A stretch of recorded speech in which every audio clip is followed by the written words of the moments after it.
नमस्कार दोस्तों, स्वागत है आपका अपने channel keys to success academy में। आज हमारा टेस्ट नंबर 30 है। एमपीपीएससी प्रीलिम्स की टेस्ट सीरीज चल रही है। फ्री बिल्कुल निःशुल्क का टेस्ट सीरीज है ये। अपन आपको बताते हैं यहाँ पर कि आपको कैसे क्वेश्चन को सॉल्व करना चाहिए और जल्दी से जल्दी क्विक रिवीजन की क्लास है। लास्ट में आपको पता है थर्ड और फोर्थ साइकिल जो अपनी होती है वो क्विक रिवीजन की क्लास होती है। तो अपन थर्ड साइकिल तो आज खत्म हो रही है। इसके बाद अपना जो फोर्थ साइकिल है वो अपन ये करते हैं कि 1990 से जो अपने पास प्रीलिम्स के पेपर पड़े हुए हैं सॉल्व वाले, उसको डिस्कस करने की कोशिश करते हैं। तो सब कुछ आपके कमेंट के ऊपर डिपेंड करेगा कि सर आप एक काम कीजिए, या तो एफएलटी ला लीजिए, तो प्रीलिम्स के जो 1990 के पेपर है उससे मतलब 1990 से लेकर के 2000 तक देख लेंगे अपन, क्योंकि 2000 के बाद के तो आपके पास सभी के पास है। ठीक है, तो वो 10 पेपर अगर डिस्कस कर लेंगे तो वहाँ से भी क्वेश्चन आने की संभावना बहुत ज़्यादा हो जाती है। ठीक है, तो चलिए आज का वीडियो स्टार्ट करते हैं। और यदि आप यहाँ पर नए हैं तो चैनल को सब्सक्राइब कर लीजिएगा, वीडियो को लाइक और शेयर करना ना भूलें। आज का पहला क्वेश्चन देख लीजिए। तारकुंडे समिति गोस्वामी समिति का संबंध किससे है? चुनाव व्यवस्था में आमूल सुधार से। पार्लियामेंट द्वारा दिसंबर 1999 में निर्मित कानून के अनुसार एक नागरिक के वयस्क होने की कानूनी उम्र कितनी होती है? 18 वर्ष। ठीक है। प्रत्यक्ष निर्वाचन किसे कहते हैं? जनता द्वारा प्रतिनिधि चुनना। उपचुनाव प्रत्यक्ष निर्वाचन किसे कहते हैं? जनता द्वारा प्रतिनिधि चुनना। उपचुनाव कराया जाता है, कभी भी करवा सकते हैं उपचुनाव, उसके कोई वर्ष के बारे में बात नहीं हो रही। किसी निर्वाचन के दौरान किसी राजनीतिक दल के उम्मीदवार की मृत्यु हो जाने की स्थिति में कितने दिनों के अंदर दूसरा प्रत्याशी खड़ा करना पड़ता है? 7 दिन के अंदर। बहुत इंपॉर्टेंट क्वेश्चन। भारत की निर्वाचन पद्धति निम्न में से किस देश की निर्वाचन पद्धति के अनुरूप है? ब्रिटेन। निर्वाचन आयोग, सर्वोच्च न्यायालय, संघ लोक सेवा आयोग, नियंत्रक एवं महालेखा परीक्षक का कार्यकाल जैसी संस्थाओं में कौन सा एक लक्षण समान है? संवैधानिक संस्था है।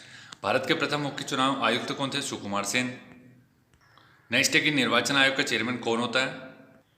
मुख्य निर्वाचन आयुक्त। संघ लोक सेवा आयोग के अध्यक्ष को किस अनुच्छेद के तहत हटाया जाता पूछा गया? 317। मुख्य निर्वाचन आयुक्त की नियुक्ति तथा उसको पदच्युत करने का अधिकार निम्नलिखित में से किसको है? राष्ट्रपति को।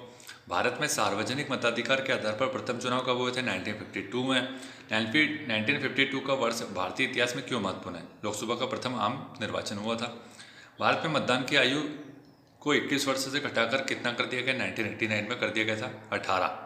ठीक है, 21 वर्ष थी 1989, 61वां संविधान संशोधन था, उसमें 18 कर दी गई थी। भारत के विभिन्न राजनीतिक दलों को राष्ट्रीय या क्षेत्रीय दल का दर्जा देने का अधिकार किसको है? चुनाव आयोग को। और वर्तमान में कितने अभी राजनीतिक पार्टी है? जो नेशनल पार्टी है वो हो जाएगी 6। पहले 9 थी, लेकिन 3 पार्टी को हटा दिया गया। तो आपको 3 पार्टियों का नाम बताना है, उनका फ्लैग मतलब उनका जो चिन्ह है पार्टी का उसका भी बताना है कमेंट करके। ठीक है। अन्य निर्वाचन आयुक्त अपना त्यागपत्र किसे देते हैं? भाई राष्ट्रपति को। दिनेश गोस्वामी समिति का संबंध किससे? निर्वाचन के सुधार से। भारत का दूसरा मुख्य चुनाव आयुक्त कौन था? के वी सुंदरम। मतदाताओं के पंजीयन का उत्तरदायित्व किस पर है? निर्वाचन आयोग पर। परिसीमन आयोग का अध्यक्ष कौन होता है? मुख्य चुनाव आयुक्त। संविधान के किस अनुच्छेद के अंतर्गत वित्त आयोग की व्यवस्था की गई? अनुच्छेद 280। वित्त आयोग से संबंधित कौन सा कथन सही नहीं है बोला जा रहा है? तो पहला क्वेश्चन सही नहीं है, मतलब पहला ऑप्शन। तो राइट आंसर क्या हो जाएगा इसका देख लेते हैं। इसका राइट आंसर क्या हो जाएगा? ए। ठीक है, ये गलत है, बाकी सभी सही हो जाएगा। वित्त आयोग एक अर्ध न्यायिक निकाय है। थर्ड ऑप्शन ये बोला जा रहा है कि वित्त आयोग का गठन राष्ट्रपति हर 5 वर्ष या आवश्यकता अनुसार उसे पहले भी कर सकता है। और कथन डी, सभी कथन सही। तो बी और सी सही हो जाएगा। वित्त आयोग की संरचना से संबंधित कथनों पर विचार करना है। यहाँ पे कुछ कथन दिए गए, आराम से बैठ के पढ़िए। राइट आंसर देख लेते हैं, इसका हो जाएगा राइट आंसर डी, मतलब सभी सही हो जाएगा। ठीक है। वित्त आयोग में एक अध्यक्ष और 4 सदस्य होते हैं, देख लीजिए यहाँ पर लिखा हुआ है। ठीक है। इसका देखिए, इसकी नियुक्ति राष्ट्रपति द्वारा की जाती है। वित्त आयोग के अध्यक्ष और सदस्यों का कार्यकाल राष्ट्रपति के आदेश के तहत तय होता है। वित्त आयोग के अध्यक्ष और सदस्यों की पुनर्नियुक्ति हो सकती है। संविधान ने संसद को इन सदस्यों की योग्यता और चयन की विधि निर्धारण करने का अधिकार दिया। किसको? संसद को। ठीक है। नेक्स्ट देखते हैं इसके बाद कि वित्त आयोग का निम्न में से कौन सा कार्य नहीं है? ए और बी ऑप्शन देख लीजिए यहाँ पर। थर्ड ऑप्शन देख लीजिए, सी। कौन सा काम नहीं है? सी ऑप्शन नहीं है। मतलब केंद्र वित्त आयोग द्वारा की गई सिफारिशों के आधार पर राज्य में नगर पालिका और पंचायतों के संसाधन की अनुपूर्ति के लिए राज्य की संचित निधि के संवर्धन के लिए आवश्यक उपाय करता है। ठीक। वित्त आयोग अपनी रिपोर्ट किसे सौंपता है? राष्ट्रपति को।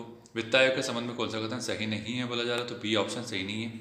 ठीक है। वित्त आयोग की सिफारिश से सरकार के लिए बाध्य होती बोला जा रहा है, जो कि गलत है, सलाहकारी होती है। ठीक है, बाकी सभी सही है। नेक्स्ट है कि भारत सरकार में चौथे वित्त आयोग के अध्यक्ष कौन थे? पीवी राजमन्ना। किस संविधान संशोधन के द्वारा पंचायतों व नगर पालिकाओं को संवैधानिक दर्जा दिया गया? तो 74वां संविधान संशोधन अधिनियम हो जाएगा। सुमिलित करना वित्त आयोग और अध्यक्ष दिए गए, तो 5वां, 13वां, 12वां, 10वां वित्त आयोग के अध्यक्ष कौन थे? इसका राइट आंसर देख लीजिए। 5वें का हो जाएगा अपना महावीर त्यागी। ठीक है। फिर उसके बाद हो जाएगा अपना 13वें के विजय केलकर। फिर आ जाएगा अपना 12वां का सिंह रंगराजन और फिर उसे अपना 10वां केसी पंत। तो ये वित्त आयोग के चेयरमैन की लिस्ट आप लोग को देखनी चाहिए, यहाँ से ये समझ में आता है आपको। वित्त आयोग के सदस्यों की नियुक्ति के संबंध में कुछ कथन दिए गए हैं और इसमें से बोला जा रहा है कि कौन सा सही नहीं है। तो यहाँ पे 2-3 कथन देख लीजिए और इसका राइट आंसर हो जाएगा सभी कथन सही है। क्या कि उच्च न्यायालय के न्यायाधीश या इस पद के लिए योग्य व्यक्ति सदस्य हो सकता है, भारत के लेखा व वित्त मामलों का विशेष ज्ञान हो, किसी को अर्थशास्त्र विषय का ज्ञाता हो, प्रशासन और वित्तीय मामलों का व्यापक अनुभव हो, तो उसका सदस्य बन सकता है। वित्त आयोग का प्रथम अध्यक्ष कौन था? केसी नियोगी। कौन सा अनुच्छेद से संबंधित है वित्त आयोग की अनुशंसा है? 281, 280 में गठन है, 281 में सिफारिश है और अनुशंसा, ठीक है, रिपोर्ट वगैरह। किस अध्यक्ष ने बताया कि संघीय राजकोषीय अंतरणों में पूर्ववर्ती योजना आयोग व वित्त आयोग के बीच कार्य एवं उत्तरदायित्व के अति व्यापित को बताया है? Doctor PV Rajamanna. वित्त आयोग में अध्यक्ष और सदस्य मिलकर कुल कितने सदस्य होते हैं? 5, 1 और 4। 1 सदस्य, 1 चेयरमैन और 4 सदस्य। 14वें वित्त आयोग के अध्यक्ष होते हैं YV रेड्डी, ठीक है। नेक्स्ट है कि मुख्य निर्वाचन आयुक्त के संबंध में क्या कथन सही नहीं, क्या सही है? तो इसमें बोल रहा है कि पहला तो नियुक्ति राष्ट्रपति करता है, दूसरा बोल रहा है कि सर्वोच्च न्यायालय के न्यायाधीश की भांति पदच्युत किया जाता है, मतलब हटाया जाता है। राष्ट्रपति, उपराष्ट्रपति, संसद, विधानमंडल सदस्यों का चुनाव करता है और इसका कार्यकाल 5 वर्ष का होता है। तो इसका राइट आंसर क्या हो जाएगा? 1, 2, 3 सही हो जाएगा, ठीक है। 5 वर्ष का कार्यकाल नहीं होता है इसका। नेक्स्ट है कि भारत के निर्वाचन आयोग के निम्नलिखित में से कौन सा कृत्य है, पूछा है। तो कौन सा कृत्य यहाँ पे देख लीजिए, 1, 2, 3। इसका राइट आंसर हो जाएगा यहाँ पे कोई नहीं ऑप्शन हो जाएगा, ठीक है। नेक्स्ट है कि 2 वक्तव्य दिए गए हैं, 2 वक्तव्य कथन और कारण दिए गए, तो ये देख लीजिएगा थोड़ा। और फिर उसके बाद इसका राइट आंसर हो जाएगा कि कथन ए तो सही है लेकिन आर गलत है। तो कथन ए क्या सही है? संसद तथा राज्य विधानमंडलों के स्वतंत्र तथा निष्पक्ष चुनाव कराने की शक्ति अब एक स्वतंत्र इकाई निर्वाचन आयोग को दी है, ठीक है, ठीक। और यहाँ पे बोल रहा है देखिए कारण कि निर्वाचन आयुक्त को पद से हटाने का अधिकार कार्यपालिका के पास है, ये तो सरासर गलत है ना। केंद्रीय सूचना आयोग के कार्यों में इनमें से कौन सा एक शामिल नहीं है, पूछा गया है। तो कौन सा शामिल नहीं है? व्यक्ति को प्राप्त सूचना के उपरांत उसके अनुसार कार्रवाई करने का असीमित अधिकार लिखा हुआ है, ठीक है। इस टाइप के वर्ड अगर जरूरत से ज़्यादा लिखे जाए, केवल, असीमित, मतलब ऐसे एक्स्ट्रा ऑर्डिनरी अगर फैक्ट दिए जा रहे हैं उसमें ऐसे वर्डिंग्स कीवर्ड्स यूज किए जा रहे हैं तो वो क्वेश्चन ऑप्शन हमेशा ही गलत होता है। विसल ब्लोअर एक्ट 2011 को राष्ट्रपति की मंजूरी कब मिली? 2014 में। परिसीमन आयोग के संदर्भ में कुछ कथन दिए गए, उसके ऊपर विचार करना है आपको। 2 कथन दिए गए तो दोनों कथन सही हो जाएंगे। क्या कि परिसीमन आयोग के आदेश को किसी न्यायालय में चुनौती नहीं दी जा सकती। परिसीमन आयोग के आदेश जब लोकसभा तथा राज्य विधानसभा के सम्मुख रखे जाते हैं तब उन आदेशों में कोई संशोधन नहीं किया जा सकता। और अनुच्छेद 82 संबंधित है परिसीमन आयोग से, ठीक है। और पहले परिसीमन आयोग का गठन कब किया गया था? आप कमेंट बॉक्स में कमेंट करके बताएंगे। भारत में विभिन्न निर्वाचनों के लिए निम्नलिखित में से कौन सी निर्वाचन प्रणाली स्वीकार की गई? कौन सी? पहली और दूसरी। वयस्क मताधिकार और दूसरा बोला एकल संक्रमणी मत के द्वारा अनुपातिक प्रतिनिधित्व। 1922 में आयोजित संयुक्त सिविल सेवा परीक्षा इनमें से किन 2 स्थानों में आयोजित की गई थी? लंदन और इलाहाबाद। 1922 के बारे में बात हो रही। संघ लोक सेवा आयोग के बारे में निम्न में से कुछ कथन दिए गए, सही बताना है कि कौन सा सही है। तो कौन सा 1, 3, 4 सही हो जाएगा। यहाँ पर देख लीजिए 1 और 3, 4 संवैधानिक निकाय है, ठीक है। उसका दिया कि भाई सिविल न्यायालय की शक्ति प्राप्त है और बोला जा रहा है सरकार को सलाहकारी संस्था, ठीक है, अध्यादेश द्वारा गठित नहीं की गई, ठीक है, इसलिए सेकंड नहीं हो जाएगा यहाँ पर। नेक्स्ट देखते हैं, निम्नलिखित में से किसके द्वारा भारत के नियंत्रक एवं महालेखा परीक्षक के पद का सृजन किया गया? तो ये हो जाएगा संविधान के द्वारा, ऑप्शन बी। भारत के नियंत्रक एवं महालेखन परीक्षक से संबंधित अनुच्छेद में असत्य को चिन्हित करना है। 148, 150, 152 ये बोला जा रहा है। तो अंकेक्षण प्रतिवेदन 152 बोला जा रहा है, जो कि गलत हो जाएगा, ठीक है। 151 तक हो जाएगा, 151 में हो जाएगा अंकेक्षण प्रतिवेदन। रिपोर्ट के बारे में बात हो रही है। निम्नलिखित में से किस निकाय के संविधान में उल्लेख नहीं है? कौन सा निकाय है वो? 1, 2, 3, मतलब राष्ट्रीय विकास परिषद, नीति आयोग और निषेध परिषद, तीनों का उल्लेख नहीं मिलता है संविधान में। नीति आयोग के उपाध्यक्ष के बारे में इनमें से कौन सा कथन सही है पूछा गया है? तो कौन सा हो जाएगा? 2, 4, 5, मतलब देख लीजिए यहाँ पर 2, 4, 5 क्या हो जाएगा, देख लीजिए। उसे कैबिनेट मंत्री का दर्जा प्राप्त हो, ठीक है। उसका देखिए वो कैबिनेट यहाँ वह केंद्रीय मंत्रिमंडल का सदस्य होता है और वह आयोग का वास्तविक कार्यकारी होता है, ठीक है। तो 2, 4, 5 राइट आंसर हो जाएगा, देख लीजिए यहाँ पर। नेक्स्ट है कि इनमें से कौन राष्ट्रीय मानवाधिकार आयोग का अध्यक्ष नहीं रहा है पूछा गया? तो कौन नहीं रहा है? Virendra Dayal, option D. Next है कि भारतीय दंड संहिता की धारा 175, 178, 179, 80, 228 में वर्णित अपराध के संदर्भ में मानवाधिकार आयोग को समझा जाता है सिविल न्यायालय। मानवाधिकार अधिनियम के तहत मानवाधिकार से अभिप्रेत है भारत के न्यायालय द्वारा प्रवर्तनीय धार्मिक, लैंगिक एवं शोषण के विरुद्ध अधिकार। राष्ट्रीय मानवाधिकार आयोग मानवाधिकार के उल्लंघन में परिवादों की जांच करते समय भारत सरकार या राज्य सरकार या किसी संगठन से प्रतिवेदन बुलाता है और निर्धारित समय के भीतर यदि प्राप्त नहीं होता तो क्या होगा? कार्यवाही को प्रारंभ कर परिवाद की जांच करेगा। मध्य प्रदेश राज्य महिला आयोग का गठन इनमें से किस माध्यम से संपन्न हुआ? ये हो जाएगा राज्य महिला आयोग अधिनियम 1995। राष्ट्रीय महिला आयोग अधिनियम 1990 में कुल कितने अध्याय है बोला जा रहा है? तो 5 अध्याय है। राष्ट्रीय बाल अधिकार संरक्षण आयोग के किस अध्यक्ष ने लगातार 2 कार्यकाल तक पद का निर्वहन किया? शांता सिन्हा। ठीक है, तो इसकी ट्रिक देख लेना, अगर ट्रिक नहीं पता हो तो अध्यक्ष की ट्रिक कैसे रखेंगे। ऑलरेडी यूनिट 10 की प्लेलिस्ट से जाकर के चेक करेंगे तब मिलेगा। राष्ट्रीय बाल अधिकार संरक्षण आयोग के संदर्भ में इनमें से कौन सा कथन सही नहीं है बोला जा रहा है? इसका राइट आंसर क्या हो जाएगा? इसके दृष्टिकोण में अंतर्राष्ट्रीय कन्वेंशन शामिल होता है। मध्य प्रदेश बाल अधिकार संरक्षण आयोग का एक कार्य नहीं होता है। कौन सा नहीं होता? शैक्षणिक अधिकार दिलवाना, बाकी सभी अधिकार इससे संबंधित है। इनमें से किस शहर में राष्ट्रीय अनुसूचित जनजाति आयोग का क्षेत्रीय कार्यालय नहीं है बोला जा रहा है? बेंगलुरु में नहीं है, बाकी जगह मिल जाएगा। राष्ट्रीय अनुसूचित जनजाति आयोग के कुल कितने क्षेत्रीय कार्यालय पूछा रहा है? तो ये हो जाएगा एसटी आयोग की 6 हो जाएगा। राष्ट्रीय अनुसूचित जनजाति आयोग के अन्य सदस्यों को किसके समकक्ष माना जाता है? भारत सरकार के सचिव के। मध्य प्रदेश राज्य अनुसूचित जनजाति आयोग को निम्न में से किस न्यायालय की शक्तियाँ प्राप्त है? सिविल न्यायालय की। लगभग सभी को सिविल न्यायालय की शक्तियाँ प्राप्त है। ठीक है, सीपीसी 1908 के तहत। मध्य प्रदेश राज्य अनुसूचित जाति आयोग को मध्य प्रदेश के गजट में किस तिथि को प्रकाशित किया गया था? 29 जून 1995। राष्ट्रीय पिछड़ा वर्ग आयोग के प्रथम अध्यक्ष कौन थे भाई? RN प्रसाद। भारत सरकार ने किसके निर्देशों का पालन करते हुए 1993 में राष्ट्रीय पिछड़ा वर्ग आयोग अधिनियम पारित किया था? उच्चतम न्यायालय। राष्ट्रीय पिछड़ा वर्ग आयोग को संवैधानिक दर्जा देने का प्रावधान संविधान के किस भाग में मिलता है? भाग 16। राज्य पिछड़ा वर्ग आयोग में कुल कितने सदस्य हैं? 3।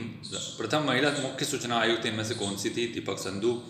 किसी लोक सूचना अधिकारी ने याचिकाकर्ता को जानबूझकर परेशान किया है, यह जानकारी प्रदान नहीं की है, तो आयोग उस पर क्या दंड आरोपित कर सकता है? 25,000 रुपये तक का दंड दे सकता है उसको।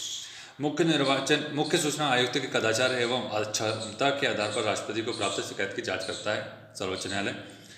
मुख्य सूचना आयुक्त के वेतन एवं भत्ते समकक्ष होते हैं मुख्य निर्वाचन आयुक्त के। मध्य प्रदेश के प्रथम मुख्य सूचना आयुक्त इनमें से कौन थे? TN श्रीवास्तव। केंद्रीय सतर्कता आयोग अधिनियम द्वारा केंद्रीय सतर्कता आयोग को संवैधानिक दर्जा कब दिया गया? 2003 में। केंद्रीय सतर्कता आयोग के अध्यक्ष एवं अन्य सदस्यों के चयन की सिफारिश करने वाली समिति इनमें से कौन नहीं होता? राज्यसभा के विपक्ष के नेता। यूनिट 10 यूनिट 9 के वीडियो अगर आपने स्किप किए हैं और नहीं देखे हैं तो मुझे लगता है कि आपकी बहुत बड़ा गलती है, जाकर के जरूर देखें। आपको ऐसे क्वेश्चन मिलेंगे जो एग्जैक्ट वहीं से क्वेश्चन सीधा एग्जाम में आता है। ठीक है, आपकी इच्छा है, कोई फोर्स नहीं किया जा रहा। केंद्रीय सतर्कता आयोग अधिनियम पारित होने के बाद प्रथम मुख्य सतर्कता आयुक्त इनमें से कौन है? पी शंकर।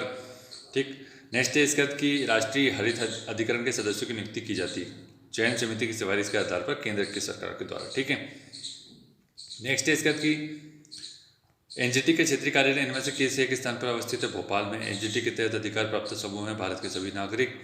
राष्ट्रीय हरित अधिकरण इनमें से किस एक मामले के तहत नागरिक मामलों की सुनवाई नहीं कर सकता? ये हो जाएगा अनुसूचित जनजाति अन्य परंपरागत वन निवासी अधिनियम 2006। ठीक है, तो ये 7 अधिनियम के तहत सुनवाई करता है। आपको पता होना चाहिए, 7 का नाम भी पता होना चाहिए, 7 का ईयर भी पता होना चाहिए कि कौन से ईयर में ये आए थे। मध्य प्रदेश राज्य योजना मंडल की स्थापना इनमें से किस तिथि को की गई? 24 अक्टूबर 1972। इनमें से किस वर्ष योजना आयोग को विकसित कर दिया गया था? 2014। योजना आयोग की स्थापना कब की गई थी? हो जाएगा 15 मार्च 1950। निम्नलिखित में से कौन से एक भारत में वित्त आयोग का कार्य नहीं है? व्यापार का विभाजन करना। नेक्स्ट है कि संविधान के किस अनुच्छेद के अंतर्गत वित्त आयोग अपनी सिफारिशें प्रतिवेदन राष्ट्रपति को सौंपता है? 281। वित्त आयोग के कृत्यों का वर्णन संविधान के इनमें से किस अनुच्छेद में मिलता है? 280। ठीक है, नेक्स्ट है कि पहले वित्त आयोग के अध्यक्ष उपरोक्त में से कौन थे पूछा जा रहा है? तो केसी नियोगी हो जाएगा। मध्य प्रदेश में लोकायुक्त संगठन की स्थापना इनमें से किस वर्ष की गई थी? लोकायुक्त हो जाएगा अपना 1982। PV दीक्षित पहले लोकायुक्त थे। ठीक है, मध्य प्रदेश में लोकायुक्त की नियुक्ति कौन करता है? राज्यपाल। मध्य प्रदेश राज्य खाद्य आयोग का मुख्यालय कहाँ अवस्थित है? भोपाल। एक क्वेश्चन यहाँ से पूछता हूँ कि मध्य प्रदेश के उप लोकायुक्त की नियुक्ति कौन करता है? आप लोग को बताना है। नेक्स्ट है कि मध्य प्रदेश राज्य खाद्य आयोग में अध्यक्ष को मिलाकर कुल कितने सदस्य होते हैं भाई? 6। मध्य प्रदेश खाद्य आयोग के अध्यक्ष व सदस्यों के पद को हटाने का अधिकार किसको है? राज्य सरकार को। मध्य प्रदेश राज्य खाद्य आयोग का गठन किस वर्ष किया गया था? 21 जुलाई 2017। ठीक है, 21 जुलाई 2017। संघ लोक सेवा आयोग किस मंत्रालय से संबंधित हो जाएगा? कार्मिक मंत्रालय। निम्न में से कौन सांविधिक निकाय है? उपरोक्त सभी सांविधिक निकाय। राष्ट्रीय अनुसूचित जाति आयोग है संवैधानिक निकाय। और संवैधानिक और सांविधिक समझ में नहीं आ रहा है तो इसमें आप ही की गलती है, क्योंकि ऑलरेडी बहुत बार बता चुका हूँ। ठीक, राष्ट्रीय अनुसूचित जनजाति आयोग के प्रथम अध्यक्ष कुंवर सिंह टिक्का मध्य प्रदेश में इनमें से किस जिले से संबंध रखते हैं? सीधी से। राज्य मानव अधिकार आयोग का सचिव किस श्रेणी का होगा? राज्य सरकार के सचिव रैंक का अधिकारी होना चाहिए। राष्ट्रपति द्वारा 1993 में मानव अधिकार संरक्षण अध्यादेश संविधान के किस अनुच्छेद के अंतर्गत जारी किया गया था? 123। सद्भाव का संरक्षण मानवाधिकार आयोग के सदस्यों को दिया जाता है धारा 38 के तहत। ठीक, विशेष परिस्थितियों के दौरान राज्य लोकसेवा आयोग के किसी सदस्य को कार्यवाहक अध्यक्ष नियुक्त करने की शक्ति किसमें निहित है? राज्यपाल। आज का लास्ट क्वेश्चन है, राज्य लोकसेवा आयोग का अध्यक्ष कार्यकाल की समाप्ति के बाद पात्र होता है किस चीज़ का? संघ लोकसेवा आयोग के अध्यक्ष बन सकता है, सदस्य बन सकता है। तो दोस्तों आज का वीडियो यहीं समाप्त करते हैं।